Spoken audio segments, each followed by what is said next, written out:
Hai sasa. Safi. Tuko na nani hapa? Pipi Jojo. So Pipi Jojo umekuja Kenya na tuliona ulikuwa kuna relation yako na Chief Godlove. Chief Godlove ni nani wako? Ni babangu. Ni babako? Yeah. Wewe ni mtoto wake? Yeah, mabilionia daughter. Sasa wewe pia ni bilionea mdogo? Yeah. Muongo wewe.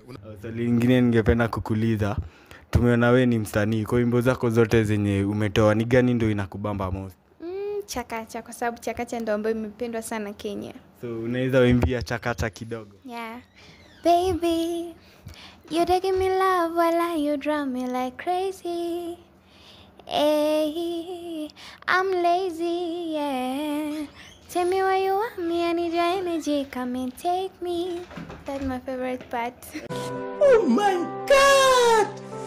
Wow! Okay, alafu swali lingine, venye umekuja Kenya, ni kitu gani, chakula gani imekubamba hapa Kenya kwa zenye umekula Kenya? Nyama choma. Nyama choma. Nyama choma iko poa. Umejaribu mtura?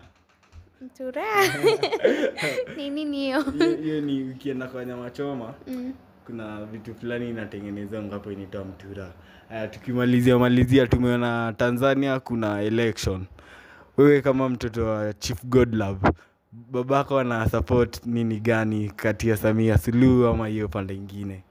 Sijajua, lakini kwenye mambo ya uchaguzi mimi siwezi kuchangia chochote. Bado nipo na kura. Yeah, bado. Tukimalizia, unaweza advise aje wasanii wenye upcoming, wenye wanataka kufika, wenye wanaanza ndo wafike ligi kama pale wewe umefikia? Tuendelee kupambana, tuendelee kufanya kazi nzuri zaidi. Kwa hiyo tuendelee kupambana na tuamini kwenye kile tunachokifanya. Haya, social media zako handles watakupata aje? Mimi napatikana kwenye social media as Pipi Jojo. Pipi Jojo kila Yeah, pale. Pipi Jojo.